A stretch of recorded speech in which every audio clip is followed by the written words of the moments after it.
One of the things that we are starting to see with data centers and AI and cloud and crypto, we're seeing a lot of developers focusing on those areas and attaching solar to these markets and these sectors. Even in that sector, there was a statistic that came out from McKinsey that just data centers and AI alone in the next 5 to 10 years is going to require, as far as demand, 17 gigawatts.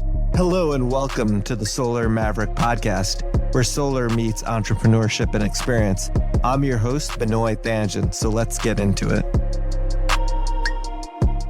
Hi, this is Benoy, your host, the Solar Maverick Podcast. I'm really excited on this interview of the podcast to have Derek Gabriel from SunRocket Capital and Jim Howard from Dudley Ventures. They're going to talk about an exciting press release that they just recently released, which was released on June 24th of 2024.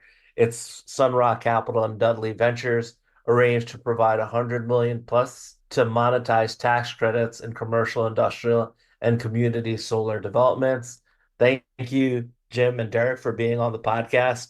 It would be great if you both could talk about your companies and then give a little bit of an intro of yourself and to talk about the press release that you recently announced of your historic partnership together. Jim, would you like to start? I was just going to thank you, Benoy, and your listeners for the opportunity to be with you today. And I was going to defer to Derek to get us started here, but just extremely excited to be here with you today. Thank you, Derek. I mean, I think this is amazing partnership. I think our listeners are very interested in this sort of project financing, which allows developers to have ownership of projects, which has been extremely challenging. And I appreciate you creating a big need in the market. We do have a lot of different parties or people who listen to the podcast, and I appreciate you making the time. I know you both have very busy schedules. So, hey, Benoy, thank you. Like Jim said, we appreciate the time that you have provided to us to talk about our respective companies and our joint venture on overall capital stack here. But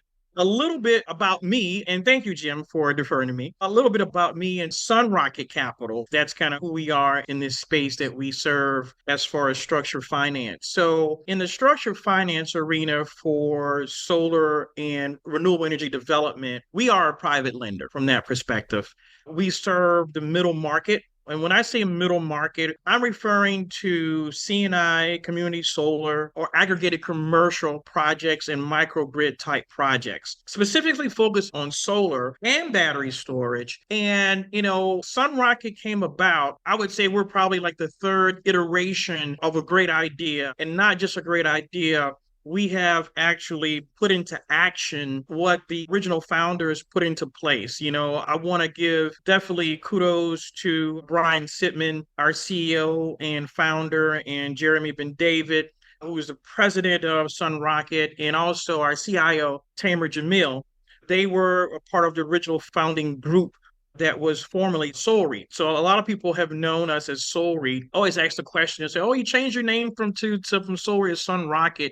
And I always say, yeah, we changed our name, but we're beginning to not only just take off the ground, we're beginning to grow and we're beginning to fly now. With that perspective in mind, we are focusing on definitely leading the market in this area and providing funding for a lot of EPCs and developers that's seeking 100% construction to perm financing. And we do that by solving the capital stack on our side. And that's one of the most important reasons why the joint venture with Dudley Ventures and Valley Bank, it makes so much sense to both of the organizations. As you guys may know, or the audience may or may not know, one of the primary issues and gating issues, especially for the middle market developers and EPCs, is not just the debt portion of it, but the tax equity portion of it, and putting that together to fund these projects. And one of the things that we discovered early on was that, a lot of developers that we deal with, they don't have that major banking relationships. So one of the things that SunRocket, what we concentrate on, are developers that are growing, that have portfolios that are investment grade, have got cash flows, that makes sense and is predictable. They are in great areas as far as solar growth around the US. And one of the issues that we've been hearing a lot is that, okay, we got the construction to perm. What about the tax equity? And I'll let my colleague Jim talk more about, of course, Dudley Ventures and Valley Bank and how they play a part in this. But as solving for that 100% of the capital stack, that's very important of how to integrate the ITCs, the adders that are involved in a lot of these projects, and having that relationship that they will bring these projects from NTP all the way to COD. So in that perspective, we are serving this market. We are growing very, very fast. It's been a great experience working with the team that we have. It's going to be a great experience working with Jim and Dudley Ventures here. But on that point, I'm going to stop. I'll let Jim say a couple of things here and, then chime back in again. Jim? Well, Derek, thank you. And what a great lead in to, what we are extremely excited about in this partnership. So we've been involved at Dudley Ventures in the tax equity space now for well over 20 years. And Valley Bank had been, prior to its acquisition of Dudley, one of our larger syndication customers. And so we grew really as they grew in terms of their own tax capacity. And about 2.5 years ago, it really became apparent to both of us, to me as the founder of Dudley and to the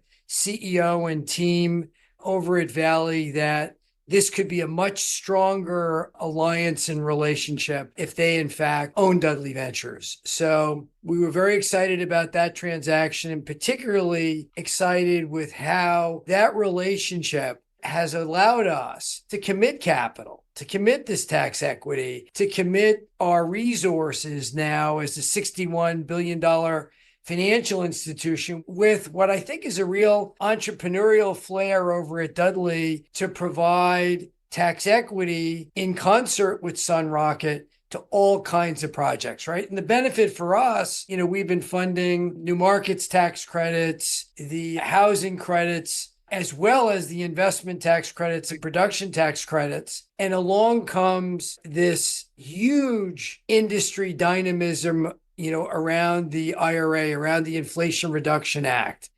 And it really has allowed us now to partner with organizations with the strength of SunRocket to bring this one-stop shopping. And for us, that provides a real unique opportunity in the marketplace where SunRocket can provide the debt, can provide this private lending experience, but bring along with it the tax equity that we can provide through Dudley Ventures Valley National Bank. Yep, that's amazing to hear. And obviously, tax equity is extremely challenging, especially when you talk to sort of the small to mid-sized solar developers and EPCs.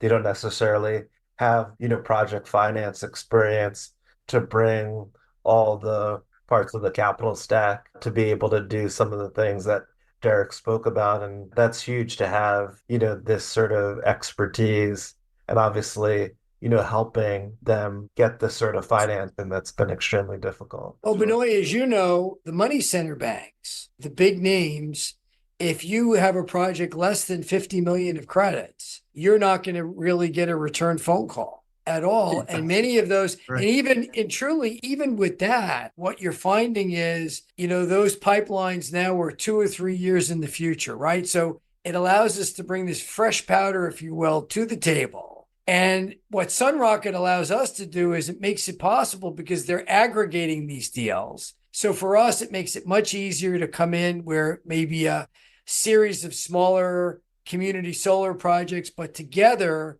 that makes a great execution for Dudley Ventures Valley National Bank. And so their ability to kind of bring this ready pipeline, really very technology oriented, very streamlined on their behalf, the underwriting and so forth, all of that comes to us in a package that allows us then to underwrite the tax equity very efficiently and very quickly for a seamless execution. That is huge. It's a great point, Jim. Like the larger banks won't even talk to you unless you have a huge portfolio of, it always is getting bigger and bigger. So I don't even know what they would look at today. I think it's more like 40 to 100 megawatts worth of project, to even have a conversation about tax equity or maybe the different pieces of the capital stack. It would be great if you could talk about, I know you both briefly talked about it, but specifically like the different sort of financial products that you're providing. I know there's like the C2P at NTP, late Mhm. stage tax equity. Can you go into more detail about the different products? I know,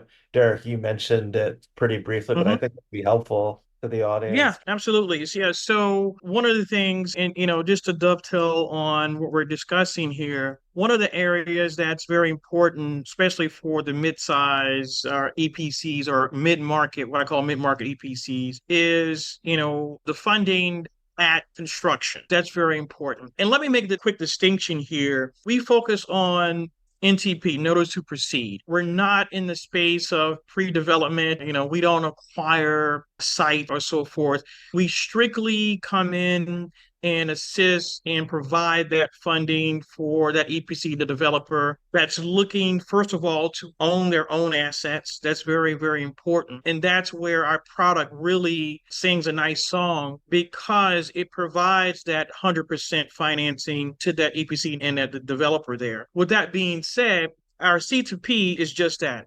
I like to call it installation to perm because in a lot of different industries when you talk about commercial, especially from an underwriting standpoint, they kind of confuse that this is not something that we're doing bricks and mortar. It's basically installation of the solar asset, and that solar asset is the solar panels, inverters, transformers, and so forth. It's not a standard commercial real estate type of idea of when you talk about construction. It's actually installation of these equipment in these different sites. So our product, the C2P, is just that. It provides that funding at time of construction. It provides the EPC, the funding for the solar panels, the inverters, and also take care of the labor portion of it in that regards.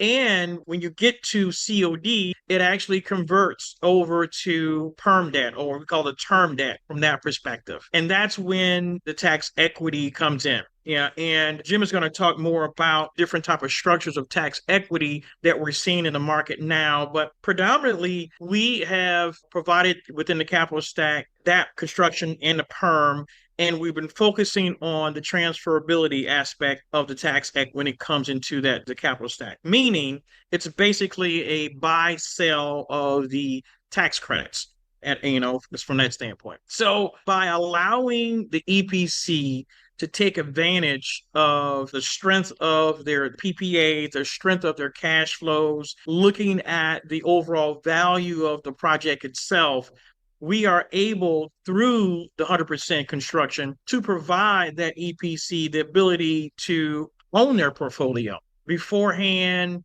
a lot of these mid-market EPCs, they were having to build these projects, get it to COD and then sell it to a larger aggregator.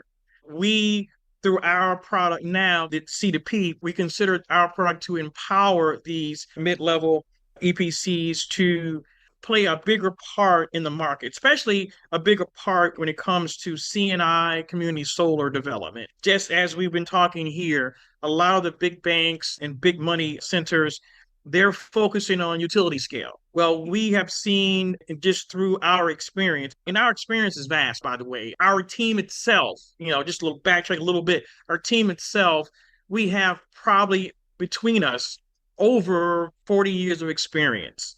I'm a former solar developer, banking experience on my side, and our CEO, president, and CIO, all commercial real estate, solar development, and banking experience. So one of the things that with this whole aspect of our product, we add the expertise behind it. So we understand what that mid-level developer is going through, what they need. We understand how to efficiently underwrite these projects.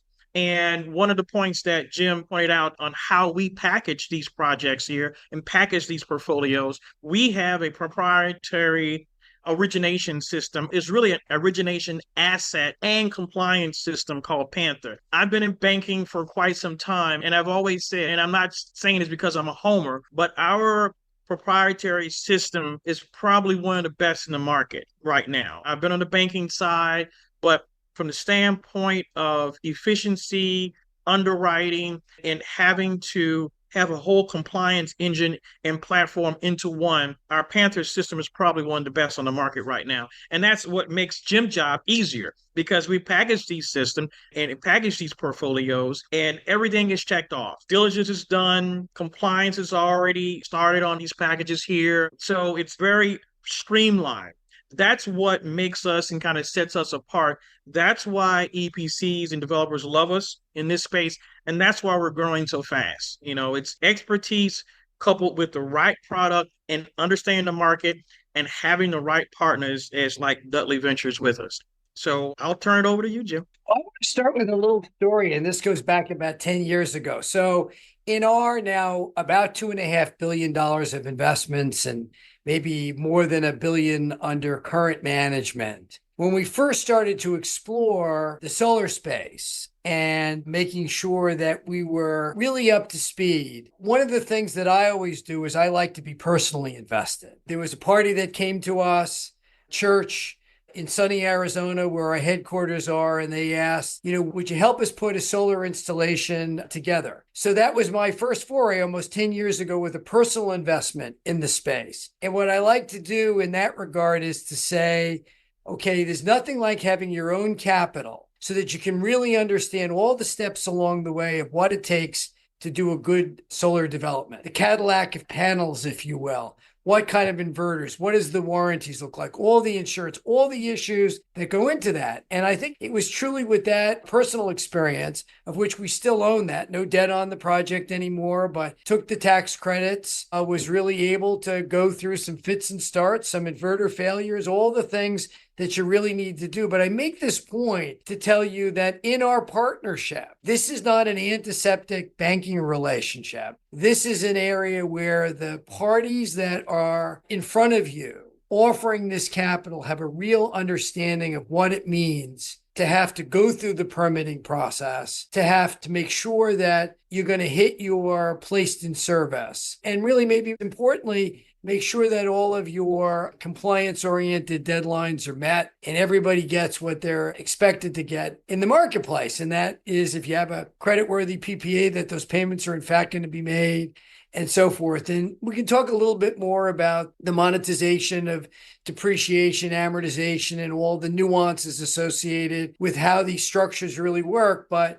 I want your listeners to know that when a project comes to us, what we have are parties that understand what it really means to develop really at this community solar level, what it means to take these benefits, how they relate to your tax situation, and to be able to sit here and really provide effective advice as well. It's not as if this is so limited in a package that we can't be flexible as well. And I guess I want to leave that as well, is that, yes, you've got the debt. What you really have in front of you are parties that understand how these projects are put together, how difficult it is to put them together, and how we can effectively serve in bringing this capital in a way to really try and keep that money in the developer's pocket. And that's been, Derek has mentioned it, it's been a huge issue. It's been a package and sell kind of environment. And we really see in this partnership the ability where more and more we see developers are going to be able to take advantage potentially with transferability of keeping these tax attributes,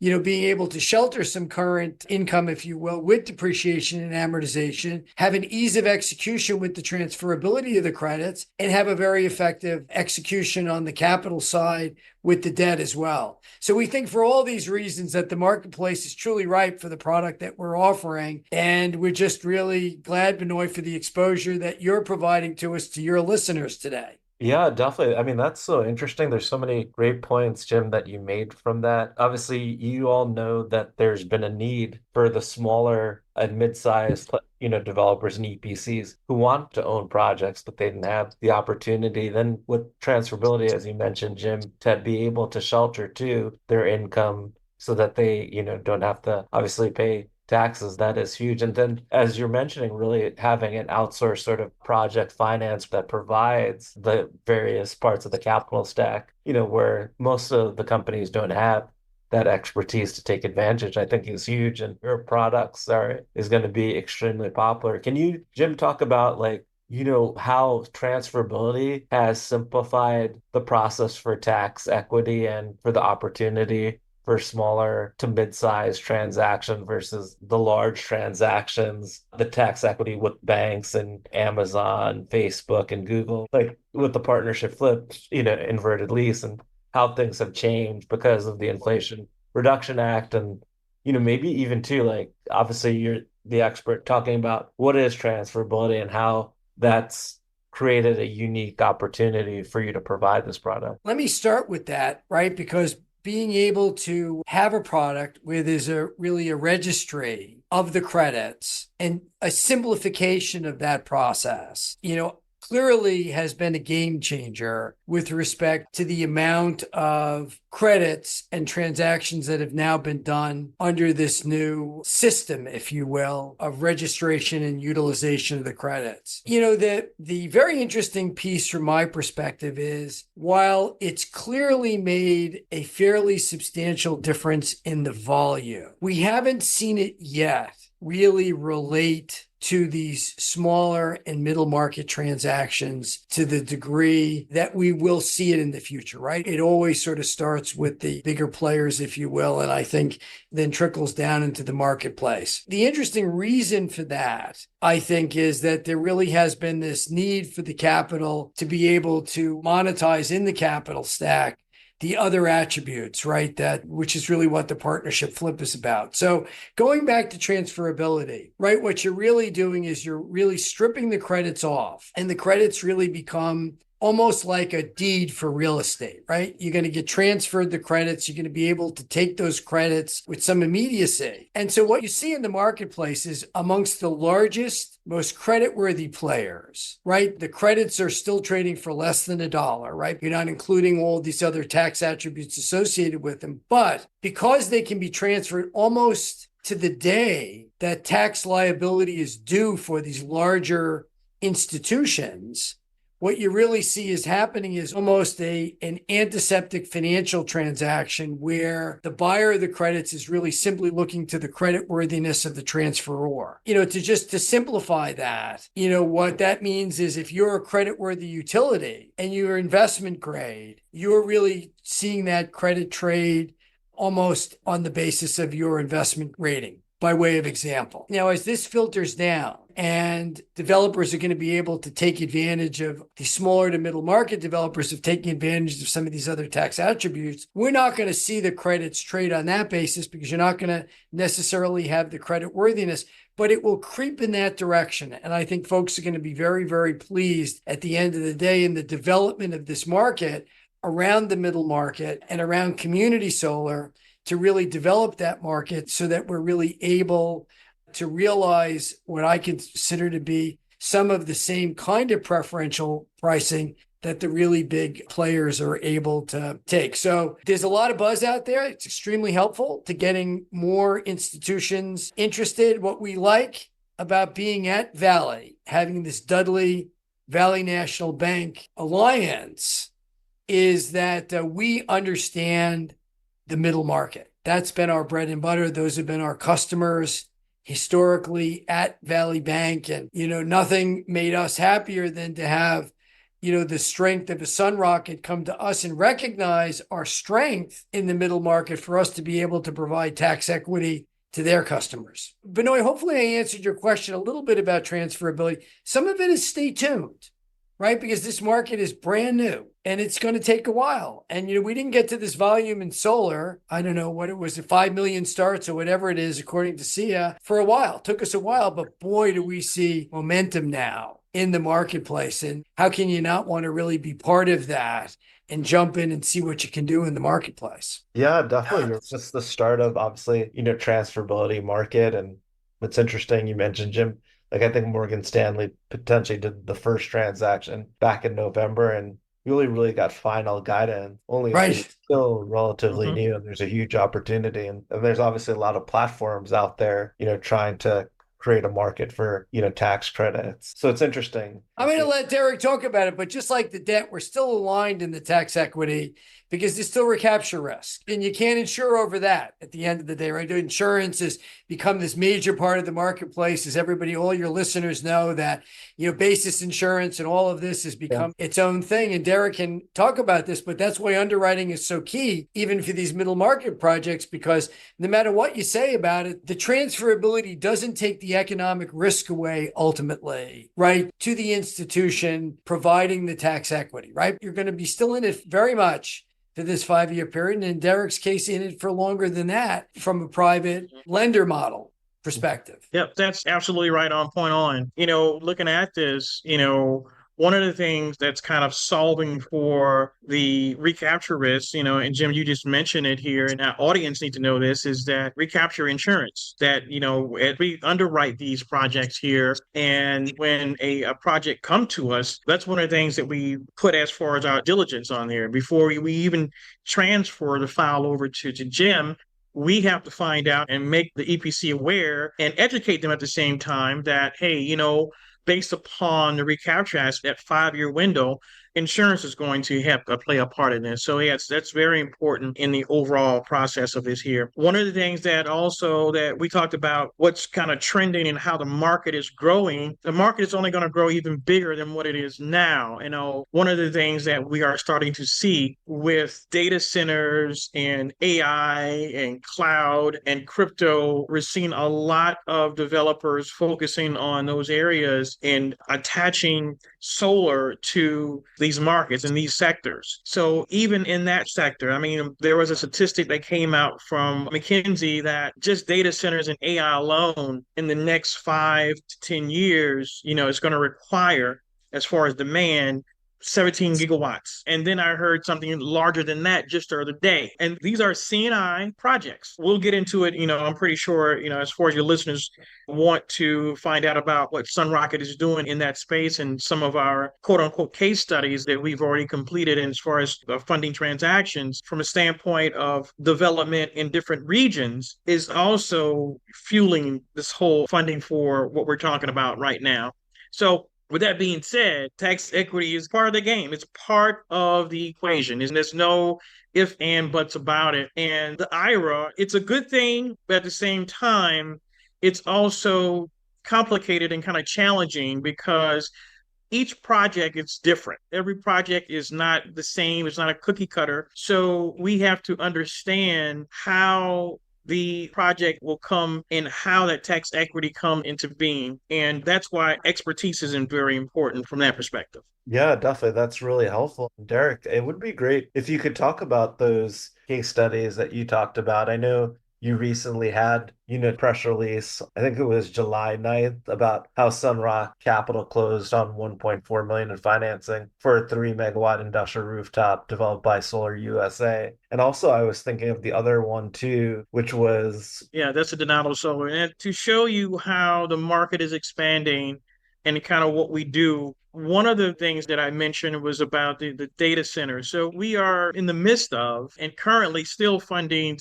several parts and phases of a pipeline of a developer in Illinois that kind of started in the space of data centers.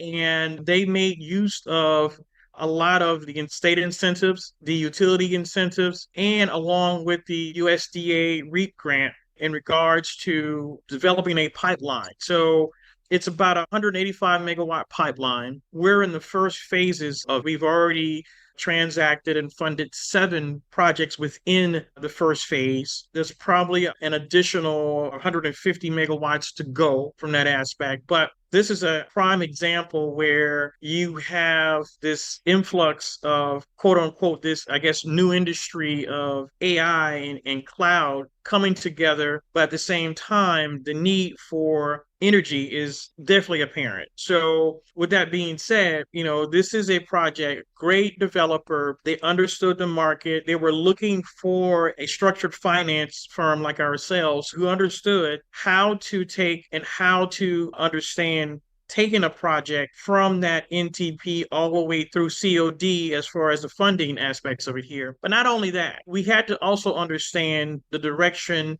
that the developer wanted to go.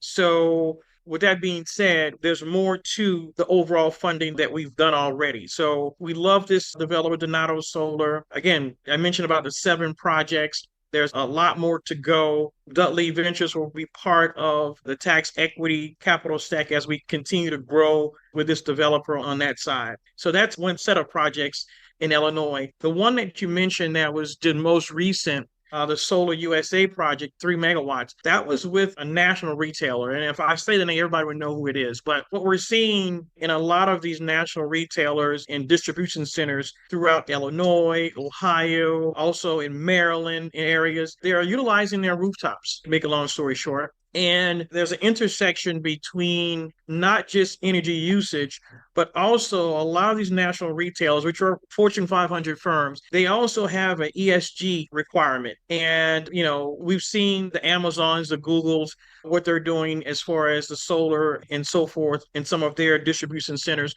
Well, this is pretty much spot on similar. We have this developer here. They have several projects in Illinois.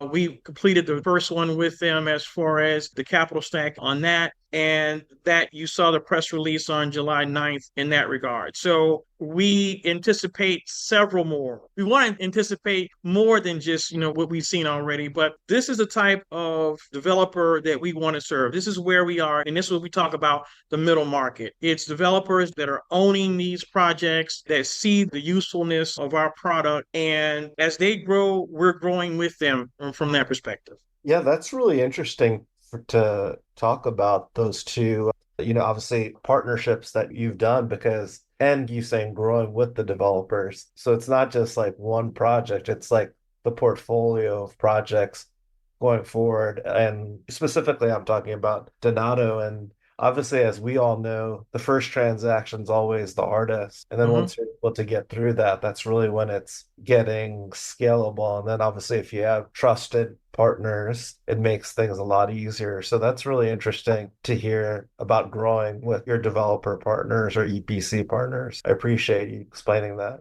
Yeah, that's very important, Benoy, and to your audience to understand that to grow your portfolio, you have to start and you have to create a template. And what we like to do and how we go into each relationship with our developers, we always say, hey, you know what? Let's take a look at your projects. Let's see what's best for you. How do you want to grow? And from that aspect, we tailor what they want, per se, to our product. Everything is not always peachy keen, but we have the skill set on our side to customize what's needed. And that's one of the things that I must reiterate again is that the efficiency aspects, going back to our technology, I mentioned Panther, the origination. We always have our motto in origination is to validate the project at first contact with the customer. So we're actually validating and underwriting with our first interaction with the customer. That's what our customers like. Our customers, they like the fact that we are so in tune to what they are doing. And in the process of being in tune, we're actually underwriting at the same time. So we're doing our check mark. We're looking at the permit. We're making sure that, the floodplain insurance and it's not an environmental hazardous area. So we're doing this process, actually bringing all that information in our proprietary system so that we make for a quick rinse and repeat cookie cutter process with the developers. And, that's how we're able to expand, from the standpoint of growing with that develop. We develop that process early on. Yeah, that is key. I appreciate you going into more detail about that, Derek. And if our audience who are developers or EPCs, what's the best way for them to contact you for the team to look at their project? Yeah, well, our website, www.sunrocketcapital.com, sunrocketcapital.com. Get started, little tab right on our website. It provides a very simplified application that you put in your product information, you put in your production of the capacity and so forth. You put in the information that's in there. It's very straightforward. You can do it in less than 5 minutes. And once we get that information in, again, as part of our proprietary system, we in turn can provide real-time indicative term sheets in less than a minute while that person is on the site. Again, it's an indicative term sheet, but it gives that developer EPC insight on exactly what they're looking at as far as pricing, the breakdown between the construction, the perm, the tax equity. It has our C's and P's in it, our condition precedents, all in that one term sheet. So again, efficiency, straightforwardness, right partnerships, Dudley Ventures, Valley Bank, you can't go wrong. Yeah, definitely. That's huge to get that output that quickly. And obviously, that really helps the decision-making process. Is there anything else that you would like to add, Jim or Derek? This has been an amazing interview. I really appreciate both of you making the time today. Oh, no, we're delighted to be here. You can check us out. So our website is dudleyventures.com. It's a robust website. You can see all the tax equity programs that we're involved in addition to solar, which is interesting. Some developers have projects and qualified census tracts for new markets and other things. We think that the strength of the breadth of what we do helps to bring to bear the ability to get projects closed. But at the end of the day, Derek and SunRocket and their proprietary system, your audience working with and through Derek's team, you just need to know that we'll be there with our checkbook open when it's time to fund the transaction. And you'll get a sense